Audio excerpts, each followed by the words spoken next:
Okay, hi, welcome to the first 2024 Planning Commission meeting for Lower Makefield Township. I'm Adrian Costello, Tony Bush here, Colin Coyle here, TJ Gill here, and John DiLorenzo here. So we got all five of us. I guess the first item on the agenda is the organization meeting, right? I believe that was right. Yep. And then someone else can do it. So, I guess since Barb's not here, we don't need to be as formal as the board supervisors. I guess I'll take them. I guess the first thing up is we got to decide on who wants to be the chair or who we want to be the chair. So, I will take any motions. I'll make a motion that we nominate TJ since you're the vice chair. I would love to, but time commitments. I mean, I got sports coming up. Both kids play them, and it's 5 days a week. And Okay. I don't mind doing the vice chair again, but if someone else could do the chair. Would appreciate it. Mr. Bush, would you like to be nominated to be the chair? We'll accept. I'll make a motion to nominate Mr. Bush to serve as chair of the best commission in Lower Makefield Township, the Planning Commission. I'll second that. Any discussion? All those in favor? Say aye. Aye. Aye. Aye. Okay.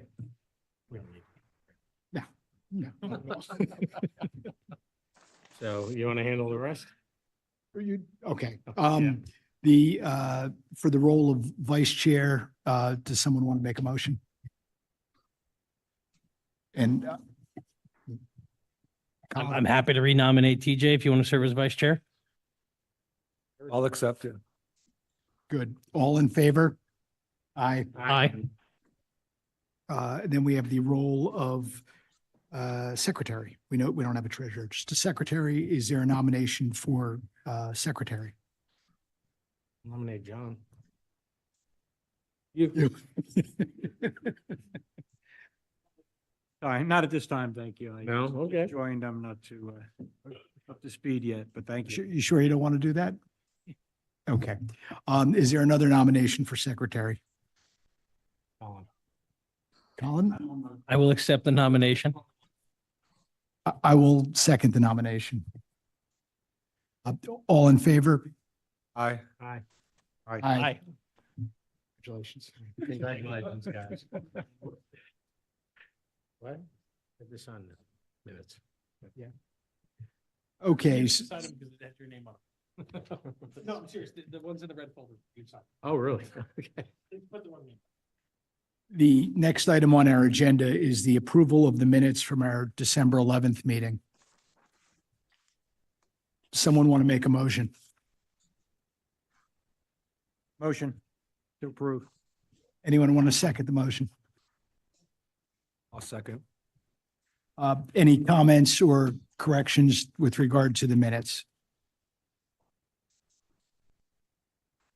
There being none, I'll call a question. All in favor? Aye. Aye. Okay, that was unanimous, 5-0. And okay, the next item on our agenda is the discussion of the amendment to the ordinance amending the definition of open space, which seems to keep coming back on our agenda. Is someone going to make a presentation about this, Barbara, or is it someone else?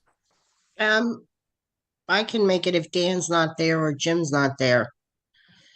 So you gentlemen had the definition that came back to you that was requested be updated and amended. Since then, a copy was sent to the Environmental Advisory Council, who provided a little bit of information, which resulted in the final version that you have in front of you. Apparently, some of the supervisors were concerned with the wording of the original definition used in the two ordinances amending the open space, for the open space ordinance as well as the Saldo version, and would like to just have it updated and clarified as to what type of vacant lands could be considered as open space, and that's what's in front of you tonight. I just wanted to make you guys aware that Dan and Joel are both in the room. Thank you. I mean, I don't know if either one of them have any other information that they want to provide, but that was the gist of it. So do any board members have any comments about what's before us? No, I go back to like some of this, there's definitely a delineation between recreational space and open space in the way we're defining it. Am I reading it wrong? I don't think you are. And I think the last time we were here, we talked about recreational space, including 5 Mile Woods. And this, it gives, for example, courts, pool facilities, but it doesn't contemplate things like 5 Mile Woods or other passive recreation and open space. Well, I think And we- the way I read that 5 Mile Woods was in that second sentence where it says it's resources protected land and it has unpaved gravel or pervious surface pathways. Right? I was thinking more like, okay, so obviously basketball courts, tennis courts, pool are not open space, but what about an open field that like in one of these developments we might have where there's like an open space block off? What if they put some soccer goalposts out there? Is that now not open space? Or are they allowed to do that? Are they not allowed to do that? I think one of the examples is Big Oak Bend, where Yeah. there's an open field there that Right. the township owns. That's supposed to be a recreational Yeah. space and just been open for decades now. Right. But they could put soccer fields up there. Yeah, I mean, that's, I guess, I'm really not trying to be a pain. I just want to know, like, if we put this out there and then next year something comes in front of us and then all of a sudden a developer says, yeah, I'm going to take this and I'm going to put some, we're going to kind of delineate a rectangle and put room for 2 soccer fields for the neighbor. And I don't know, whatever. And at what point does it become a recreational facility and not open space where we would say you can't do that? Am I making sense, the question? Yeah, the question makes sense, but I just can't provide an answer because the unfortunate thing is the possibilities are endless in the interpretation Yeah, of I the know. definition. And so that's like, that's just what popped in my head. The only other thing that popped in my head on this is I go back to, we had this discussion when we went through the ordinance or Mhm. what do you call it? The consolidated neighborhoods in the open space.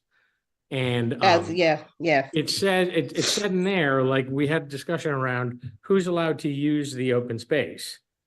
And, I think we talked about the fact that a neighborhood association could limit the access to that land just to the neighborhood and not to all residents.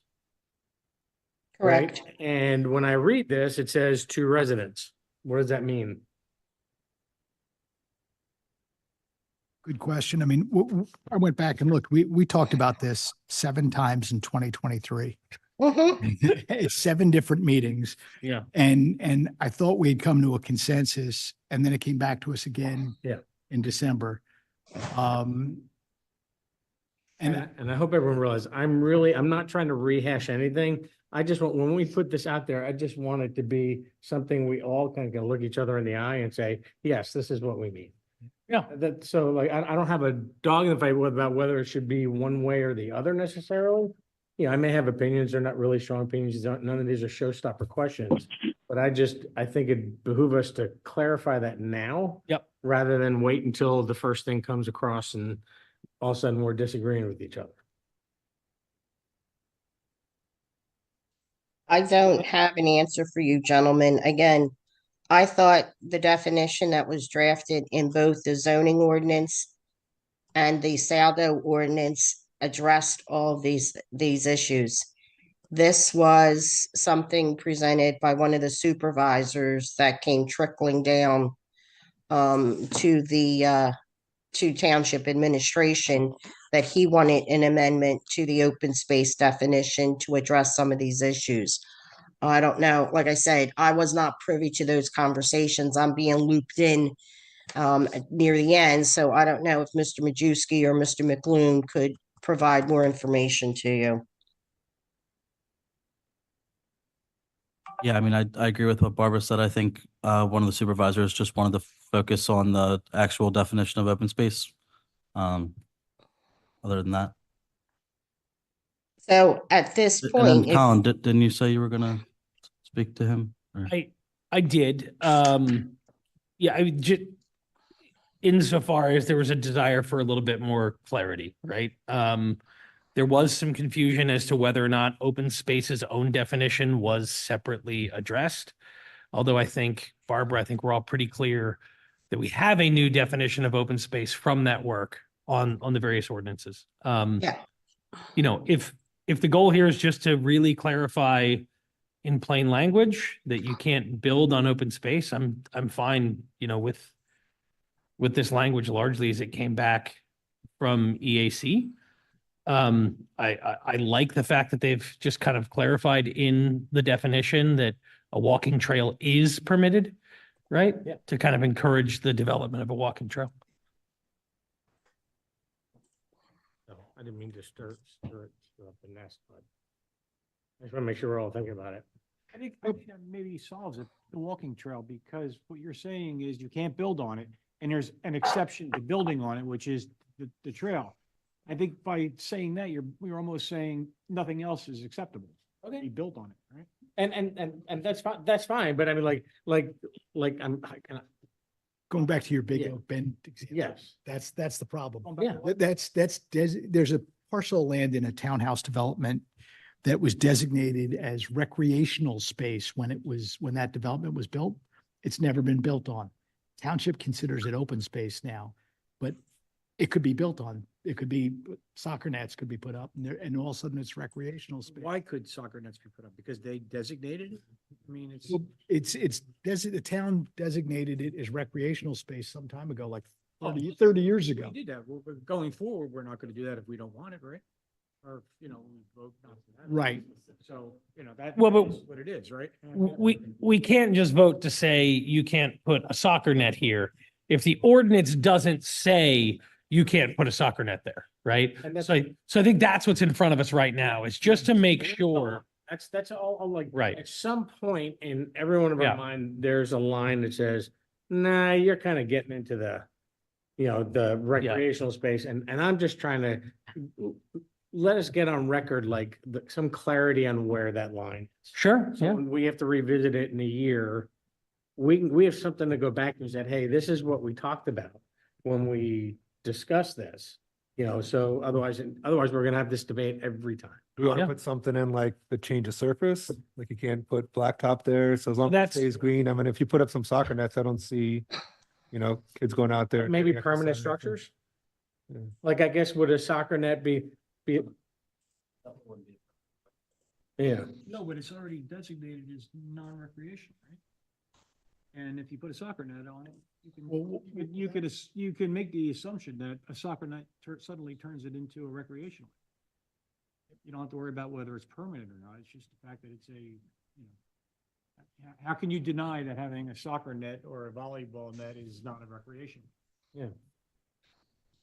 Well, the language that's before us for consideration says recreational facilities. A facility in an area not necessarily being the same thing. Yeah, and a soccer net would fall under that. I think, at least I'm assuming, which is always a dangerous thing.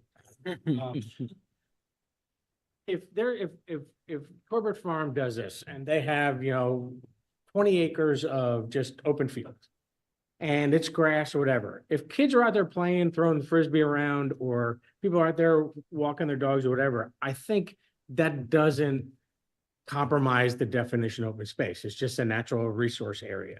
And I guess, but at some point that neighborhood association could do something Yeah. to that field that where we say, that might be too much. I mean, I'm not even particularly upset though, if someone puts a pair of soccer nets up in a Exactly. open I tract just of think grass that in a as development. As a The simple. goal is to have less houses and more grass. I Sorry. mean, the way this is worded, this would allow for someone to put up soccer nets.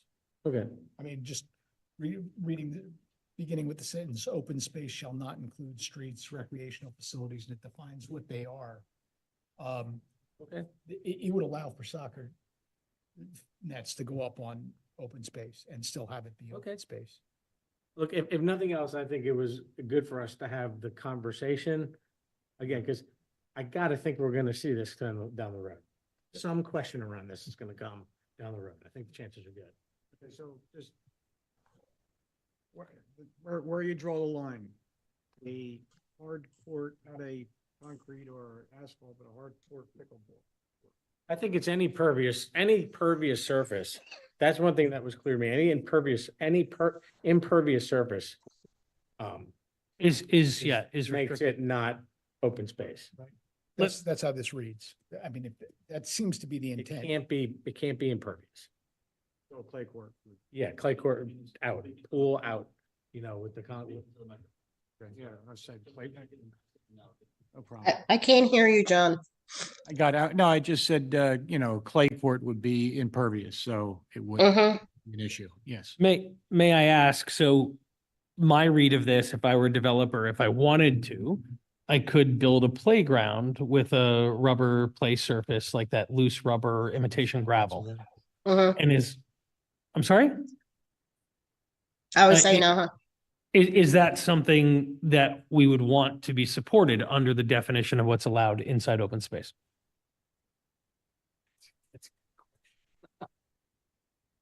Could you build, you probably could.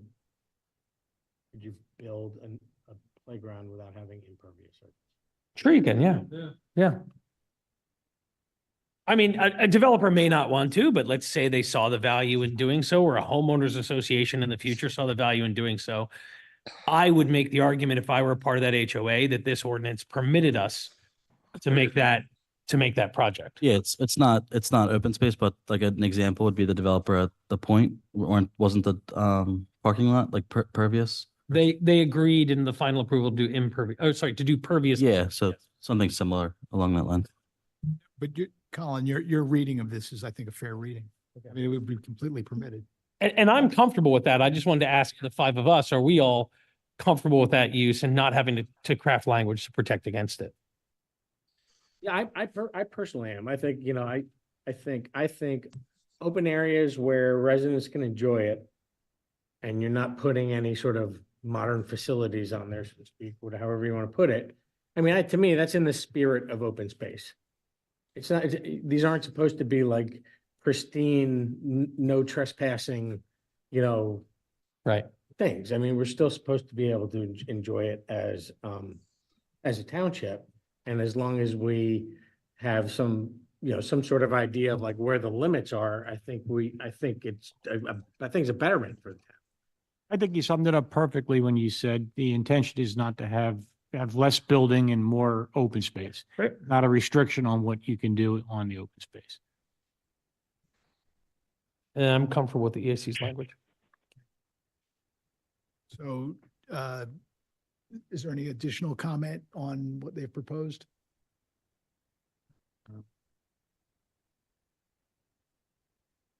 I thought I asked something else, but I can't remember now, so that was not that important. Okay. Does anyone want to make a motion Make a motion to accept it. I guess, to recommend? Recommend that we Yep. at the planning board level, yes. Okay. Is there a second? I'll second. All in favor? Aye. Okay, motion approved 5-0. Next item on our agenda is a discussion of the amended wireless communications facilities ordinance. Yes, and we have Joel Winston, Esquire from Cohen Law Group here at your request to kind of discuss the ordinance further and answer any questions. So. Hi, thank you, everybody. Hi, could you speak, or could you identify yourself? I'm sorry, we didn't quite catch your name. Yes, my name is Joel Winston. I'm an attorney at the Cohen Law Group in Pittsburgh. Nice to meet you. So Barbara, is there some sort of presentation about this that we're going to hear? Or is this just our questions? I would defer to Mr. Winston, as I had nothing to do with working on this ordinance. I'm not even sure what prompted it, other than the review of the current telecommunications facilities and regulations within the township in light of the recent zoning application filed by Verizon. So I'm sure Mr. Winston has more information to be able to provide to you as to what generated the drafting of this proposed ordinance. Yes, thank you. I can provide as much or as little background, or if you have questions, we can jump in. As I mentioned, I'm an attorney here in Pittsburgh. Our law firm works exclusively with municipalities in Pennsylvania and New York and other surrounding states. We do not represent any wireless companies or any telecommunications companies. We only represent local municipalities. So the framework of the wireless law comes from a federal law in 1996 that essentially preserved the local zoning authority over the placement, construction, and modification of wireless facilities, but provided that the zoning authority is not used to prohibit or have the effect of prohibiting wireless services. And that last little bit, prohibit or have the effect of prohibiting, in 2019, the FCC issued some regulatory orders about a new classification of cellular facilities called small cellular facilities. And these are the so-called 5G facilities that everybody has been talking about for the past couple of years. And these represented a major regulatory change, but they also touched on that definition of what it means to prohibit or have the effect of prohibiting wireless services. So we were contacted by the township in relation to Verizon's application to site a facility within the township. And so we conducted a review of that, and sort of in concert with that, have worked to revise the regulations, the township zoning ordinance with respect to wireless facilities, to update it for all class of facilities, and to try to incorporate the new FCC regulations that were issued at the federal level. At the same time that we were doing that, there was a federal appellate court that issued a ruling in relation to these FCC regulations. And so we can touch more upon that. But, for a telecommunications attorney, this is the perfect storm of all kinds of facts and laws and regulations and court rulings colliding. So it's, for us, incredibly exciting, but there's a lot of information and a lot of different pieces going back and forth. So we can talk about whichever aspect the commission wants to discuss, whether it's the ordinance itself or the existing zoning map or anything that it would like to address. I guess I personally have one preliminary question, and that is, you'd mentioned a recent federal court ruling. Does this draft ordinance address the issues or concerns raised by that federal court ruling? Yes, to the greatest extent possible, it does. It starts to address it. Underlying the issue is the township zoning map.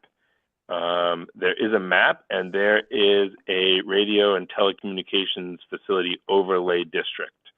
In our analysis, typically, it's a little bit of art, a little bit of science here, because what that federal law says is that the township can exercise its zoning authority provided it does not prohibit or have the effect of prohibiting wireless service. And it's that effect of prohibiting wireless service that has become an issue. We would look normally for coverage throughout a municipality greater than 50%, 50 or 60%, providing wireless coverage. And that doesn't mean that towers go everywhere. It just means that wireless facilities can also be located in those areas.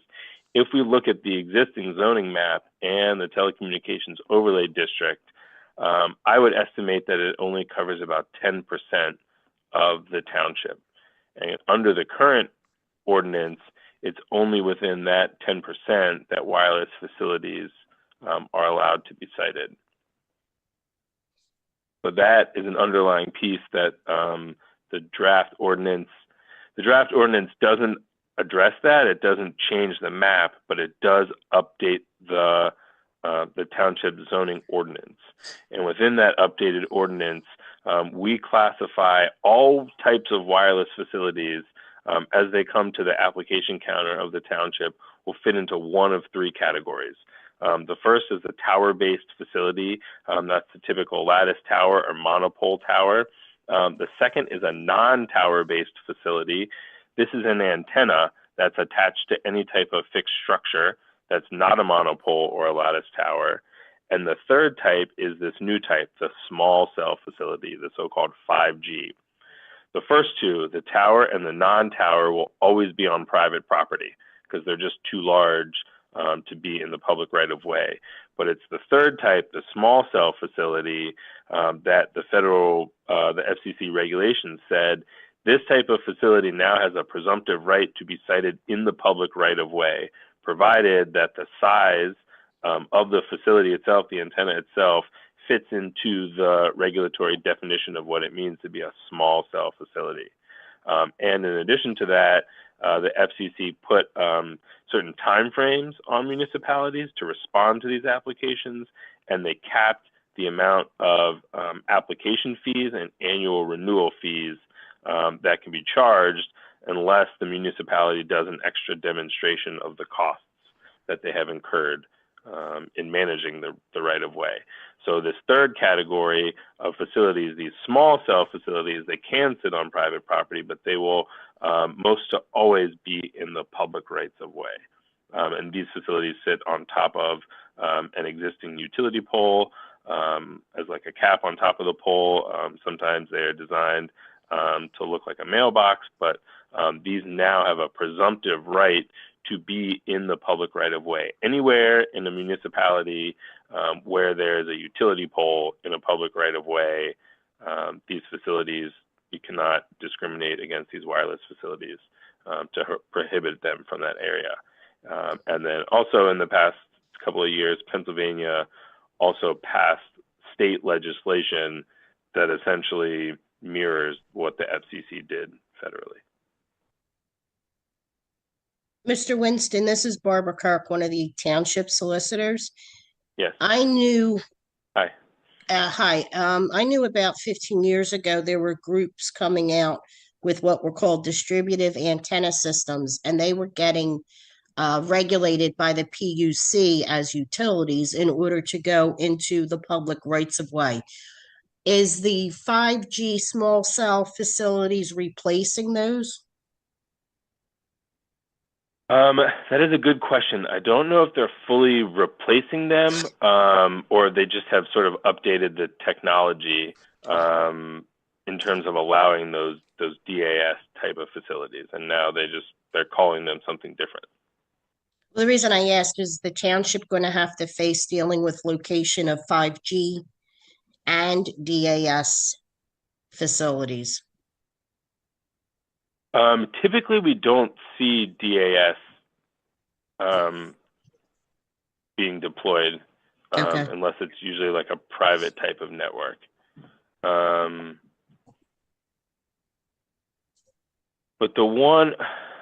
there is a case related to a provider. So we talk a lot about like Verizon or AT&T, and these are actually the mobile operators. There's a whole group of companies that are essentially, they build out the infrastructure, they build the towers, they build the networks, and then these major providers rent space on those towers. And one of them, Crown Castle, achieved regulatory certification as a public utility. So Crown Castle sort of gets treated different than a normal operator. Verizon also, you know, as a telephone company, they also have a public utility status, but they typically will appear, as they seem to have done in this application here, as Verizon Wireless, which is a little bit separate. But the issue of the placement of these small cell facilities, whether or not the township updates its zoning ordinance now, the state law and the federal regulation are already acting to allow these facilities in those public rights of way, with the existing what they call shot clocks, which is essentially when the applicant properly files an application with the township. There are shot clock deadlines that the township has to review and render a determination on these facilities. And so these, as we have drafted it here, this incorporates all those types of requirements. Under the FCC regulation for small cell facilities, there's also an additional component that we have drafted and submitted. It's called the Small Cell Design Manual. And this allows a municipality who implements reasonable design regulations and publishes them in advance and impose additional design regulations. So these are the types of things, stealthing and camouflaging, preferential use of certain types of fixtures, requirements to match local streetlights, other types of design components that you can use in the review process to provide some oversight on the look and feel and kind of localized placement of these facilities. Now, I will say that in the way we have drafted this ordinance, in any area, any district where it's an underground, where the utilities are required to be underground, or often found in like a commonly planned residential subdivision, where all of the utilities are underground, we have written in the requirements that small cell facilities also have to be underground. This is a technical impossibility because you can't place a wireless facility underground. But as we draft it, we typically try to provide coverage in those areas from one of the other two types of facilities, a tower-based or a non-tower facility, because we're sensitive to the issue of these 5G towers starting to appear on streets or in places where there are no existing utility poles.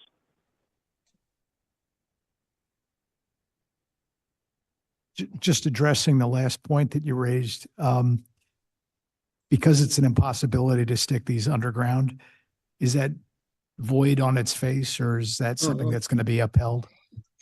It's not void. You can prohibit a certain type of facility provided that you allow wireless coverage from other types of facilities.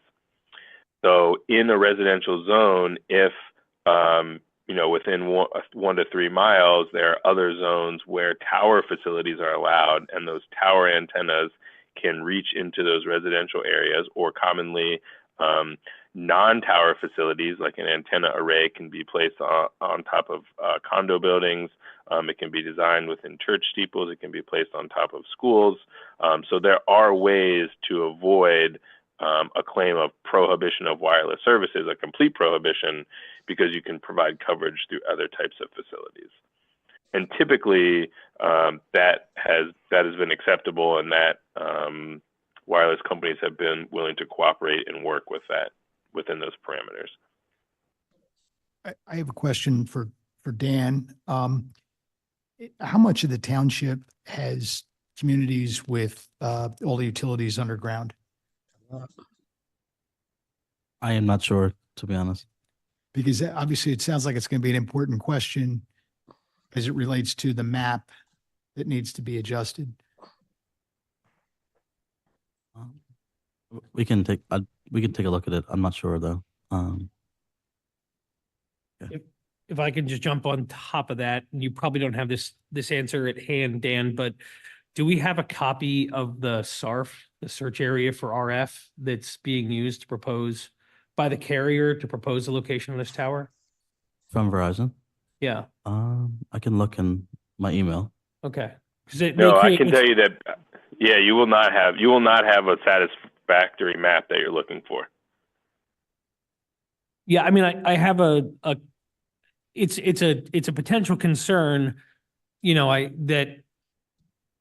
as you say, it's great to say that you have to put these things underground in areas where the utilities are underground, but we will run back into a problem if there is no other valid place for Verizon to place infrastructure, and we want to make sure that's not the case. I mean, I know a Yeah. lot of the buildings in that area are one story and probably wouldn't be suitable to provide significant coverage from a non-tower based system. Yes, typically in their applications, Verizon will provide sort of what they call propagation maps, but they'll be really general, and they'll just sort of be like the red blobs of coverage before and after of where they are. So getting down to the actual district level of existing coverage for many municipalities, surprisingly, is actually a challenge to be able to locate where the existing facilities in the municipality are, what types of facilities they are, and the types of coverages that they're providing in relation to the residential and working population of the municipality.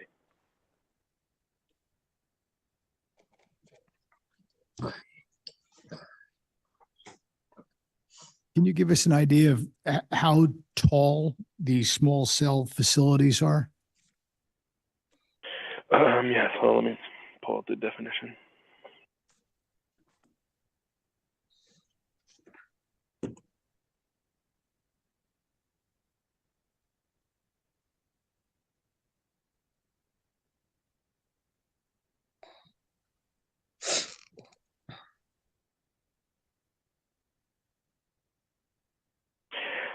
So under the FCC's regulatory definition, to meet the criteria of being considered a small wireless communication facility, the structure on which the antenna facilities are mounted is 50 feet or less in height, or no more than 10% taller than other adjacent structures.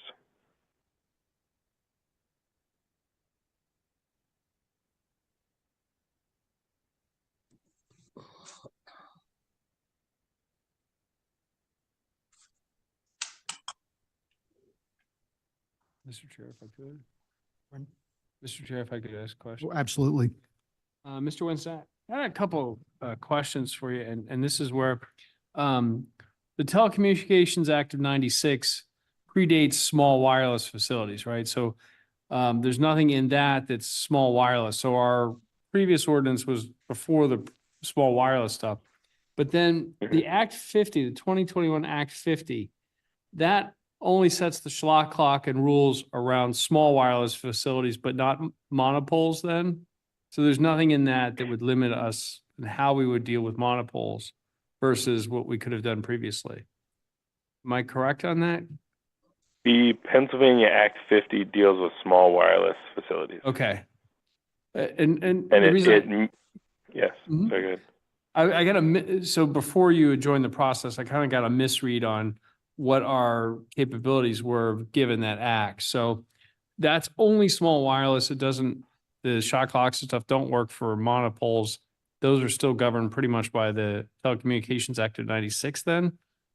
Yes, they also have shot clocks, but the clocks are different different. ones. Yep. Yes. And different fee structure. So, a question I have is, in general, the rollout of 5G from a customer perspective, the real high-speed 5G, not the fake LTE plus 5G that many of us have, Yes. has been relatively slow and disappointing even from the major carriers. Is there a way in which we can incent them to use small wireless facilities instead of monopoles, or are there things that we can do to drive them to install newer state-of-the-art equipment instead of old school monopole towers? Or are we at the mercy of what the carriers want to do? No, so this is a really good question, because there's a couple of different components And a lot of the hype over 5G got really ahead of the rollout. I mean, the commercials about doing surgery wirelessly and remote cars and all kinds of stuff got ahead of what they were able to roll out, and then cost-wise. And then the pandemic hit and really jumbled up what their plans were, because they were attempting to put these facilities work extremely well, but they're limited. They have to be clustered, and they have to provide some sort of density. In addition, the wireless network has to be hooked up to their distribution wires. So 80% of a wireless network is actually wired. So they were planning to build in areas where they already had those backbone connections. But then people stopped commuting into those denser areas and have been working remotely. And so some of those patterns have changed, but there's still the usage patterns and what they were doing has all kind of flipped a little bit. So we, instead of seeing the rush, if you look at the Act 50, they talk about, depending on the size of the municipality, you can submit up to, 50 of these small cell applications at one single time. And so they were expecting a huge rush that never fully arrived. In the city of Pittsburgh, I think they're seeing maybe about applications for these a year, and they were told to expect about 3,000. So it has definitely not been as robust for the small cells. However, they have continued to update the tower-based and the non-tower-based antenna facilities. They have continued to improve those antennas to provide additional coverage. So, we have found that at least in places where the ordinances are updated to reflect both the Act 50 and the FCC, then it's welcoming for the carriers, because they can see at least that the municipality has a process. They respect the shot clock. They follow along with the fees. So that will help, because to deploy these small facilities, you need multiple of them, whereas you only have to do one single tower to cover a broader area. And so generally that's what we have seen. The ruling here that came through in the midst of this also changes the calculation, and I'm not sure entirely how the wireless companies are going to respond and what they're going to change. But essentially it overturned 20 years of precedent as to how municipalities and wireless operators kind of did this dance back and forth to identify a location of a tower. And they've introduced new factors, some of which the FCC spelled out and some of which the court completely made up. So we're still waiting to see what cases and how this transpires. And Mr. Woods, you mentioned that our overlay right now covers only 10% of the property in LMT is where you could put a monopole, right? Yes, I would say, and that's just kind of my rough calculation, just looking at the map. It's not a scientific calculation of 10%, but it's not. It would definitely, and we have provided a separate legal analysis related to Verizon's claims, that would be insufficient to really defend against a claim of prohibition of wireless service, because as it's written, all tower-based and non-tower facilities, and I think even small cell facilities, the way it's written, are to be in that telecom overlay district. So by revising this, we're okay, you're saying, with the small wireless, but not necessarily good on the large monopole stuff then? We could still have a case on that. There are still issues related to the how this facility overlay district addresses the placement of these. Okay. And now I'm going to ask some questions which I know the answers to, but I have received them multiple times from residents. Yes. To the best of your knowledge, does 5G service cause cancer in people or cause other issues of health related concerns? I No, am an attorney. Yeah, so I am an attorney, so I can't answer any of the health questions, but I Has can there point been a you to the successful link. case involving those health questions? Define a successful health case involving those questions. I have not seen any successful case where any individual claimant made a successful lawsuit for damages against any wireless carrier or Okay. operator. To my knowledge, I have not seen any of those cases. If there is one, I would review it and stand corrected. I have not seen any of those cases. I can say that the FCC is the sole arbiter of the standards of RF emissions. Mhm. There has recently been a case brought against the FCC to get the FCC. They did an update in recent years, but the court case is forcing them to do an additional review and update their standards. So to the extent that the FCC is the sole arbiter of those questions, there have been actions to have the FCC address that further. But I can provide links to the FCC's page, as well as the carrier operator pages, to the extent that people might find those helpful. Yeah. I can say also that the municipality cannot set any regulations related to the RF standards without running afoul of that requirement that you can't prohibit or have the effect of prohibiting. However, what the municipality can do, and what we have written into this ordinance, is that at the application, that any applicant must provide a certified report from a Pennsylvania licensed and registered engineer certifying that the facility complies with the FCC's RF requirements. We have also built in that the tower operators or any facility operators have to recertify every 2 years that they are still within the emissions. And that if any point that there is any concern by the township that any facility is producing RF emissions in excess of what those FCC standards are, that the township does have authority under this ordinance to seek certification from the operator that their facility is within compliance. And if it's not in compliance, then they can remove the permit. Excellent. I just wanted to ask that question because we have received it many times, and I also Yes, like to add. yes, and that's a legitimate question. Absolutely.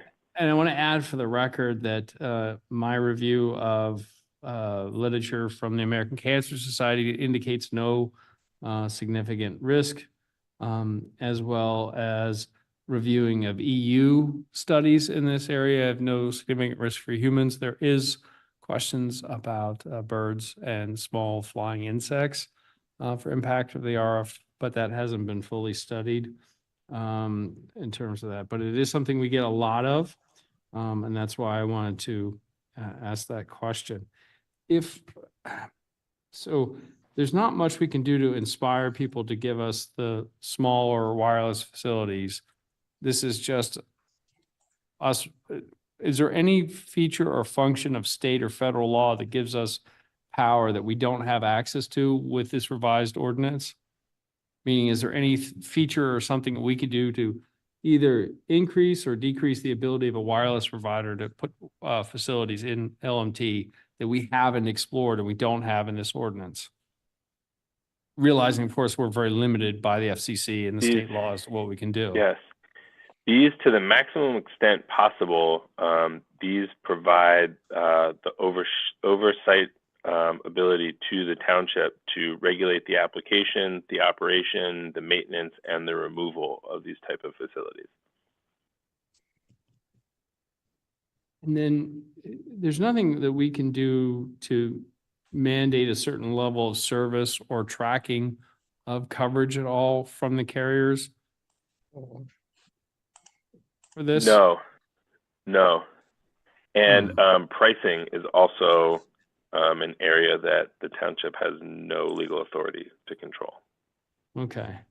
Now, as it relates to broadband carriers, there is a loophole in the FCC which does give us municipalities privacy authority over broadband providers, but So there's nothing similar that we have any control over this then for wireless providers. I'm not familiar with the loophole that you mentioned, but there's no extra authority to be Okay. found in the area of privacy for the municipality. Okay. Cool. That's all I had. I have a lot more later, but. I had a couple of questions. Yes. Thank you for all your time and detail, Mr. Winston. I wanted to clarify the current overlay map defines completely the areas within the township where we permit the construction of any wireless communications facility. Is that accurate? Yes, let me pull out the definition of the overlay district here. What I'm getting at is, absent the adoption of a new ordinance, you can still only put a small facility in the existing overlay areas, so far as our ordinances are concerned. So far as this ordinance is concerned, I do believe that's correct, but I think also because of the FCC regulation and the Pennsylvania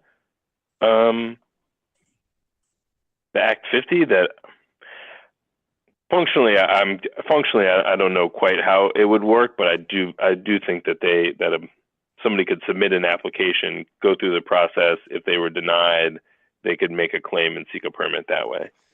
Sure. So in order to gain any influence over where small facilities can be placed through the crafting of this ordinance, we additionally have to update the referenced wireless facility map that overlays our zoning map. Is that accurate? Yes, the map does need an update. Okay, so kind of we have to do both hand in glove.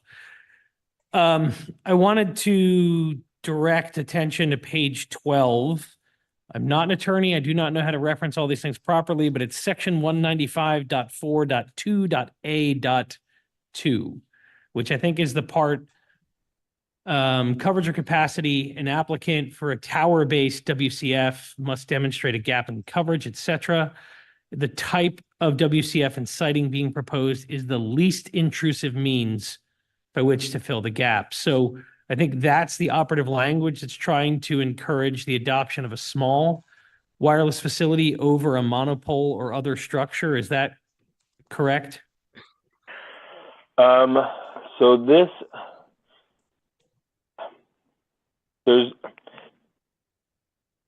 So what we talked about, the federal law, it has a prohibition against prohibiting or having the effect of prohibiting wireless service.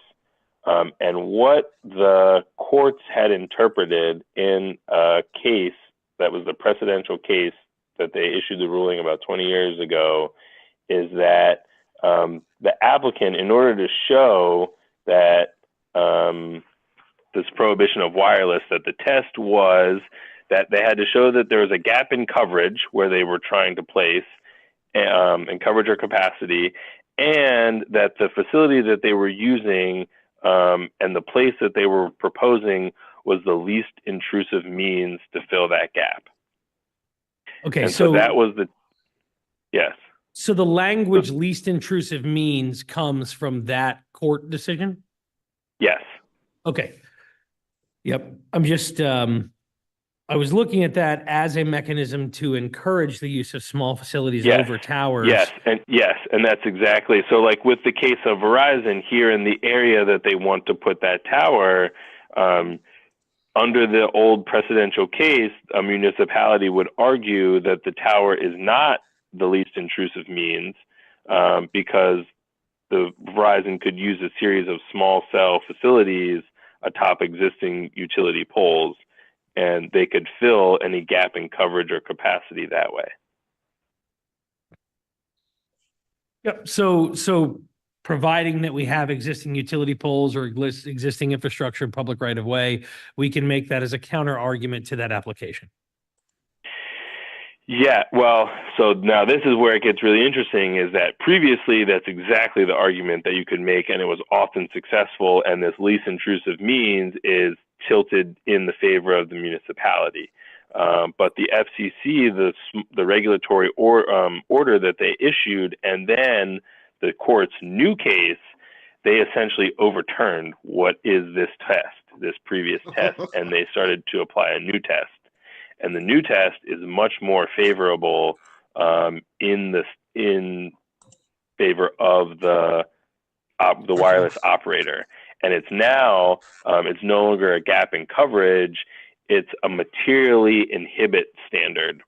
Whether or not a municipality is materially inhibiting, which means that a wireless company can argue that they need to increase capacity and they need to densify a network, or they need to test out new services.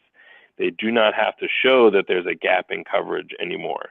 They can argue that even where there is coverage, that a municipality is prohibiting service if they will not allow them to increase the necessary coverage. Do you happen to know, as a general standard, what the range of a small, a small wireless communications facility is for 5G? So it's typically about a quarter of a mile, but it's highly dependent on any other things that may be blocking it in the line of sight. It could be trees or buildings or other types of things. So if you have a township that heavily favors trees, you may end up with a less effective range. Understood. The topography, the weather, there's all kinds of things that go into into the calculation. But yes. Yeah. I'm done with my questions. Thank you. Now, can there be multiple of these facilities put up within that quarter-mile range if there is prohibition from trees or other objects? Yes, you can put up multiple of these. There is some language in here about separation. So we have the requirements that you can't put them right next to each other. But you would fill them in together in a way to densify it. So say like a township. Sorry, go ahead. No, sorry, go ahead. No, I was just going to say like a township like Lower Makefield. So how many of these facilities would be put up, and is there a limitation to, as far as, say, so if this township heavily favors Verizon versus some of the other carriers, is there a limitation as far as how many users for this antenna? The number of users, I think, would be limited to whatever the local reach of that antenna, the individuals in that area. But there's no limit to the number. If they wanted to, put multiple of these, you need multiple of them to make it an effective network. But they don't have to be. They will use them together. They will also use them in individual locations to supplement existing high traffic coverage. So if you're driving around the city of Pittsburgh here, you can see them in places on top of existing utility poles, and often if you didn't know what you were looking at, you wouldn't really know what it was. I mean, I said I was done with my question. So one, I guess, closing thought. Yeah. Any real strength that we're going to have in encouraging the use of small facilities over towers is really going to come from our map, right? And how permissive we are with providing coverage via an updated map, more so than any particular words here in this document, given the means test that you referenced. Is that a fair statement? And I apologize because I don't have, typically when we've done these, I have clear answers, but this court ruling essentially upends what the typical understanding was of how the interaction and what the test was. So there are ways to encourage the development of these small cell facilities, but there's no levers to pull that you can preferentially favor these facilities over towers. The map, if you can do it to provide the best that the township can in terms of where such facilities would be located, that helps additionally. But the balance of what has changed, in addition to the material inhibit standard, the court wrote in some information about some tests about the costs of the wireless applicants' costs, which is nowhere in the FCC language. So for them looking at deploying those small cell facilities, they now have a cost-based argument to try to argue that it may be cheaper to just deploy one tower. And again, so this is all speculative. We're not quite sure how this will be handed down, because this is really a fresh ruling. But if you'll see what I have included in here, we have the standards from the previous court case, the gap in coverage and the least intrusive means. And I've also written in information demand if somebody submits if a wireless applicant submits an application, we are asking them or requiring them to submit any other information related to any documents, spreadsheets, files, anything related if they want to make a claim that the municipality is prohibiting or having the effect of prohibiting wireless services, that they have to substantiate that claim.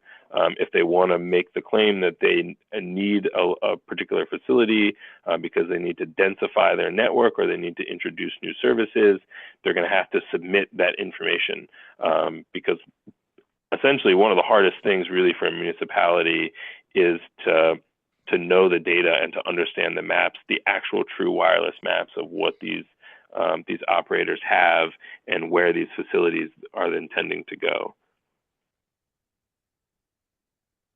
Can we provide a faster shot clock response for small facilities than large facilities, or tower-based or non-tower?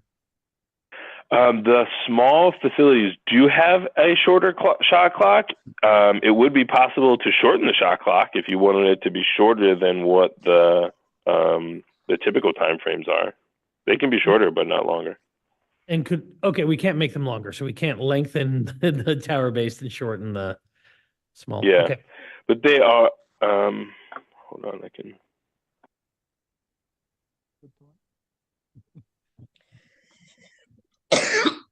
They are for a tower-based and non-tower-based. They are 150 days from the receipt of a completed application. For a small wireless facility, they are for a brand new small facility requiring a new wireless support structure, a new pole. It's 90 days. For a small wireless facility where they're putting the antenna on an existing pole, it's 60 days. Now, they also have to have the permission of the pole owner. And that's usually a process that's external to the township.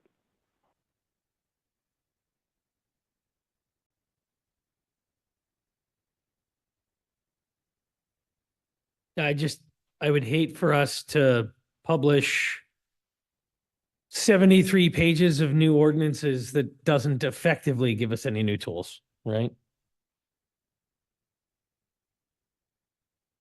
Well, I think there are new tools here in terms of requiring the requirements at the application. There's new requirements in terms of bonding, of insurance coverage. So there's a lot of stuff that's in here that's does provide municipal oversight, as well as like the small design manual, the small wireless facility design manual that isn't there existing.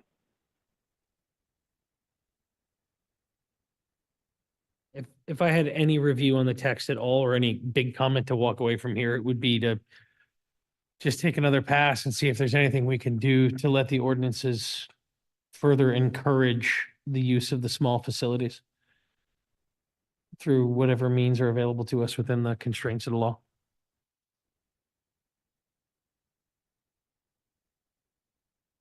Good thought.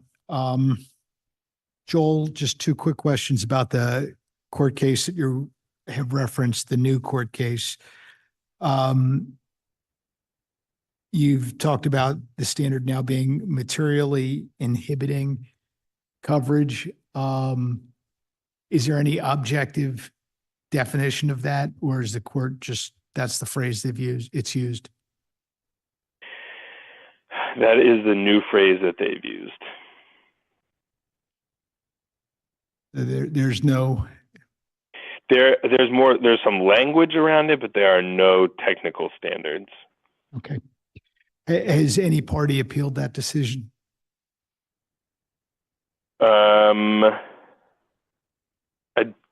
That's a good question. I don't think so. It would only, from this point, it would only be appealable to the Supreme Court if there's some other circuit split, or how other circuits are gonna. I think this was the circuit that covers Pennsylvania, which issued that original opinion about the gap in coverage. They were the first to address it.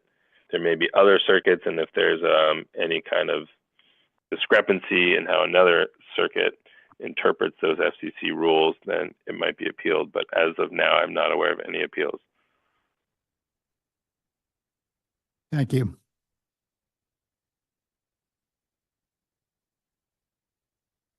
Thank you.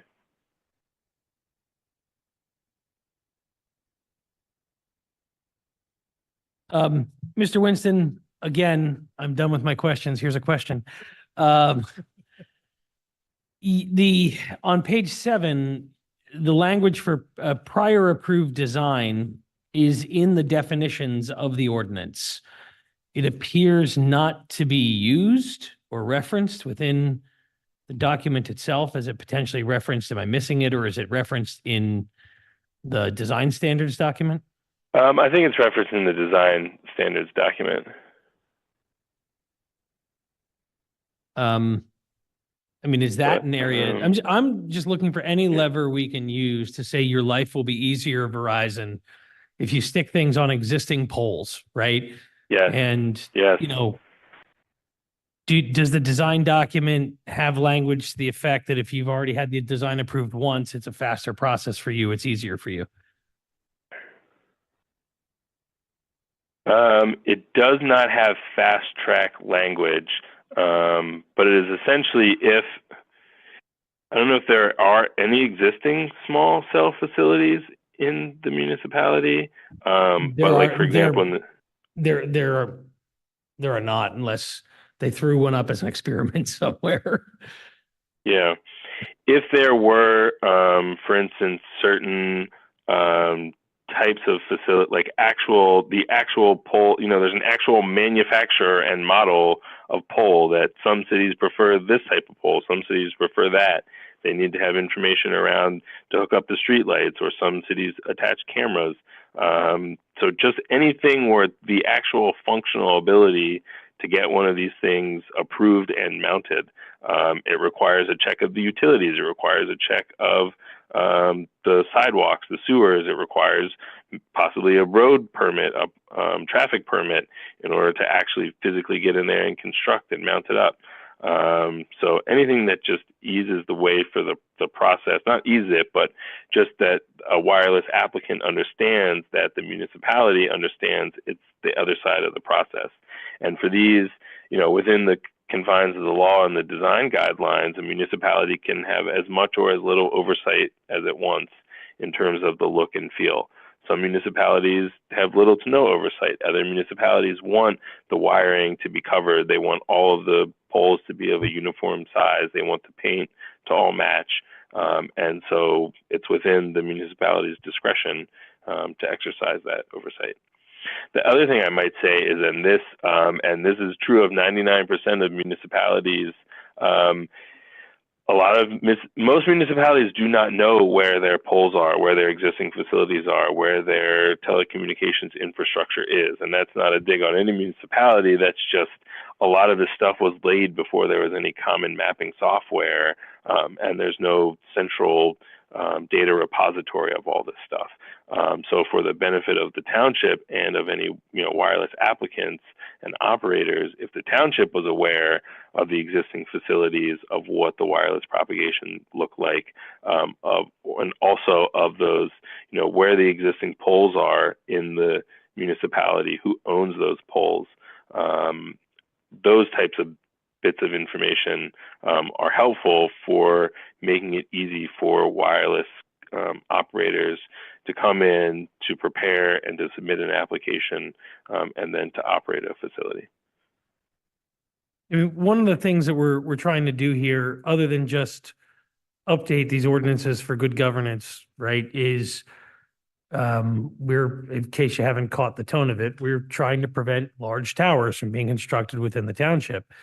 You know, there's a stretch of road that's 3 miles long that is where I think a lot of the dead spots are on Stony Hill Road, right? And Mhm. what I'm really just grabbing at straws to do here is to, if we're gonna make an ordinance, to put something in that says clearly to the telecommunications companies, we'll fight you this way. We're going to be pretty friendly and open this other way. So if prior approved design is a way to get that done, to say to Verizon or whoever, yeah, you're going to drop 4 small facilities atop existing poles to cover this one particular coverage area now to fill an important gap. And then later you can come back and do it in another part of the township and your paperwork is easier. It's all stamped and ready to go. So, all right. I think I'm flogging a dead horse here, but that's really what we're looking for. Yes, the design for a small wireless communication facility that's been reviewed and approved, then that would help. Yes.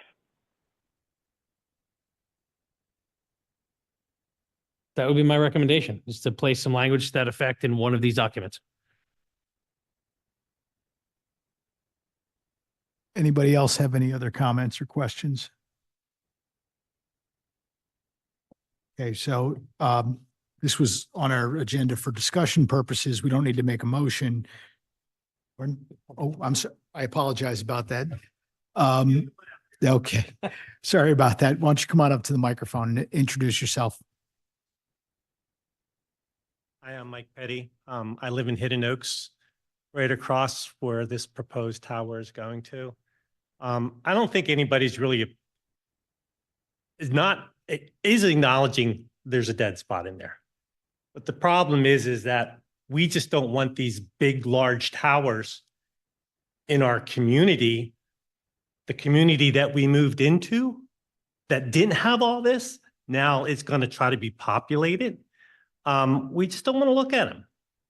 And the thing is that when I look out my front door, now where this proposed tower was in the back is now towards the front. I walk out my front door, I see it. And the thing, back to what you were talking about, the cancer piece and value and all that kind of stuff, who cares on what it really is? It's the perception that's out there that's going to impact all of those pieces for me as an investment in my home and in my community. And that's what I'm concerned about. And I would think that you guys would think about the same thing, as if it was going to be right in your front door, you'd be pushing back as well because you wouldn't want it either. So that's my point of view. That's my concern. And that's just my comment, is that we're not arguing, but find other alternative solutions to make it work, because that's not an alternative solution. I mean, when they threw that train up there a few weeks ago, stuck out right in your face. And I don't think you'd want that out your front door either. So I actually Thank you. have it outside my front door. you do. Yeah. Okay. So when I walk outside my front door, down my driveway, and I look to the left, I see a whole series of cell towers. So I live in the Clearview Estates neighborhood. But I moved in knowing that those towers were there. I didn't think about it. My first thought was, would this interfere with, and this tells you how long ago I was, it was 20 plus years ago, with like antenna reception, right? Would I no longer be able to get like, I haven't had any interference. By and large, my cell connectivity is pretty good. But I understand people's preference around that, and I understand the trade-offs around that. The hard part is, when the limits that state and federal law place on us make it hard. I know. And that's where we want to be proactive, and I think Mr. Woods is online, I'm not sure that even if we went to Verizon and packaged up, here's 800 places you can put, and we'll do them, we'll waive the fees or lower the fees or be nice to you, that's not going to change their behavior. No, it's not, because the laws are written for the benefit of the communication companies and are not benefiting the common person, or the common, township. Yeah. They're just shoving it down your throats. Yeah, and just because I've gotten a lot of these questions. We had gotten guidance, this predates Cohen Law Group being involved in this, that with the Act 50, there wasn't much that we could do here in any way. And that, I think, that guidance has been changed in terms of what we can and can't do with large poles. But it may not be, just so that you understand, we might not have the legal authority to override or stop a particular pole that. Yeah, well, we're all trying to avoid is what you have right in the backyard here. Yep. That big tower. You wouldn't want that in front of your property, would you? No. Mike, I don't want you to think that some of us up here are not unsympathetic. I Yeah. mean, I think it's, different when you move into a place, and as Yeah. John had an experience, your tower was there. When you move into a place and there's no tower, and all of a sudden there's a possibility of a 150-foot tower on your outside your front door, it's not what anybody wants to see. And so we understand that. And as you've heard Colin talk about, we're trying to find out, is there some way of structuring this to steer? Get the path of least resistance that's acceptable to the horizons and acceptable to the community. I don't Correct, think I can correct. talk about it. Yep. I know how it works, but I mean, just look at the residents. I mean, I lived in my home for 30 years. I purchased there because it's the area that you all are trying to keep nice, communities, right? Yep. I lived in the Yardley area for 60 years, and the reasons why I've done that is because the way the area is trying to keep. That's what's attracting me, and that's attracting other people into the area. And when you start popping this stuff up all over the place, I don't want to live in Newark, New Jersey. If I did, if I wanted to live with all this stuff, I would live in Newark, New Jersey, that has this stuff all over the place. So the only thing I just want to show here is, I don't know if you're aware of this, but this is a tower that I guess I'm going to say residents pushed back on. It's off of Aquatown Road.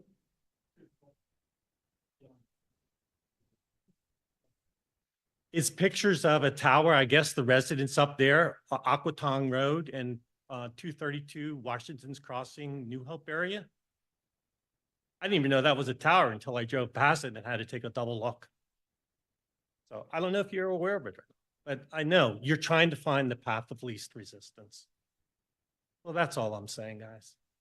And we don't have a scale on this, but that certainly appears to be more in the range of the 50-foot small communication facility rather than a 150-foot to me, given the height of the utility lines in the foreground of the picture. And I think that's what we're trying to do here. Yeah, I know. It just, you guys are playing both sides. And I'm just voicing my opinion as what the rest of the community is doing, but also too, And I get what the property is trying to achieve to get a place because it's income for them, so they're moving try to forward. Did you ever think of possibly putting it over in an area of like 5 Mile Woods where you guys could get the income for it and benefit the taxpayers? I will say, I'm not a member of that synagogue, but I will say in defense of their perspective, it is not solely revenue. It is a safety issue for them as well.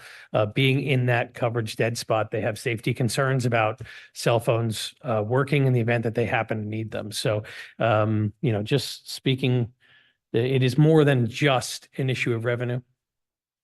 I agree, it's the safety piece. But in all safety plans, you have a plan A, B, and C. And if plan A isn't working, you have a plan B. I have a plan B. You still have your landline. So if it's that much of a concern for them, put a landline in. What's a landline worth? Very minimal over a course of the year. So to just use that as the piece of its safety, there's other options. And I'm following that options, and people in my community are following those options as well. Yeah. So Thank you for your time. Thank you. Thanks. Is there any public comment by phone? I No think public that is it. comment online. Thank you. So I guess the item to discuss is whether, do we need to make a motion to make a formal recommendation to sort of memorialize Colin's comments for the Board of Supervisors? I think we probably should, right? Yeah, I think that's. So I move that we, I don't have a Barbara sitting next to me, that we recommend to the Board of Supervisors that they direct the consultants to provide language which more strongly encourages the adoption of small wireless communication facilities within the township and adjust any necessarily overlay maps to do the same. Is there some way to find out, like, use word, is there a way, is it appropriate, I guess, to say incentivize somehow telecommunications carriers to want to go this way? I will amend my motion from encourage to incentivize at Mr. Costello's recommendation. Thank you. Is there a second to that motion? I'll second it. Any discussion? All in favor? Aye. And that recommendation passes 5-0. Joel, thank you very much for participating.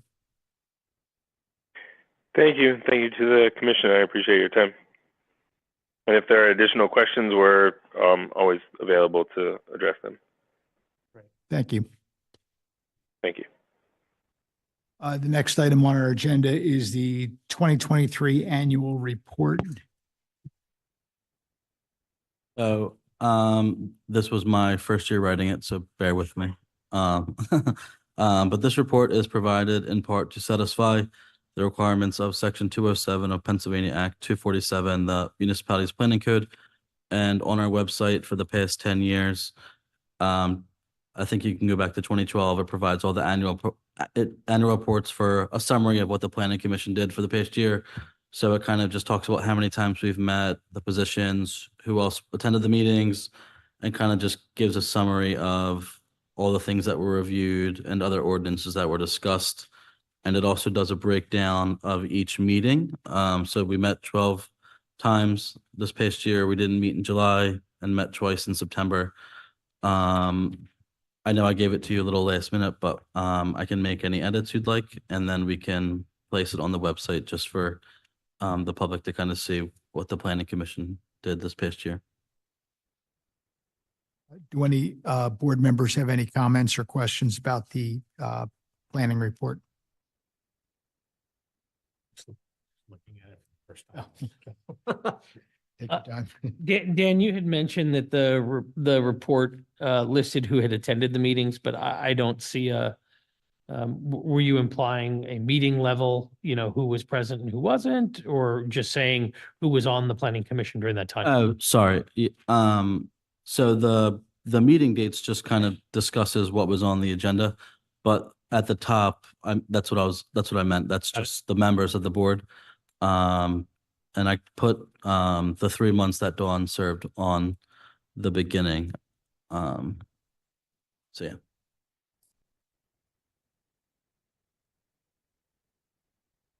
Thank you for clarifying that. Any other questions or comments about the report? This goes on the website. Yes. Wondering, I know it's the same paragraph that we've always put in, but I think there's probably a much better way of understanding what that first paragraph is. Which one? In the sense of saying, okay, there's 24 meetings scheduled, however, only 12 were required based on, Yeah, that's fine. I have no problem just saying the Planning Commission met 12 times this year, and then one meeting was canceled in July due to lack of items. Yeah, because it looks like we just said. Yeah, no problem. I would agree. I think that was something Mr. Majewski wanted to keep in, but I have no problem taking that out. With that change, I take it we have to make some sort of motion here to approve the placement of this on the website. Yes. Okay. Someone want to make a motion? Make a motion. Is there a second? I'll second. Okay. Any further discussion?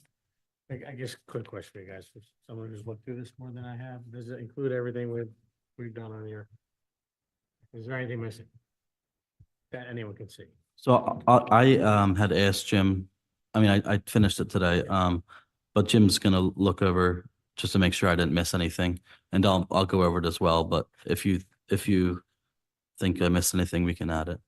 'Cause, I mean, the format, I like John's input about that first paragraph Yeah, and, yeah, as long as I'm familiar with the format, as long as everything's included in there, yeah, no problem. Yeah, we'll definitely give it another look. Subject to changing the first paragraph and any further re-review by you. All in favor? Aye. Aye. Thank you. Thanks. Someone want to make a motion to adjourn the meeting? I'll motion to adjourn. I'll second. There's a second. All in favor? Aye. Aye. We're adjourned. Good.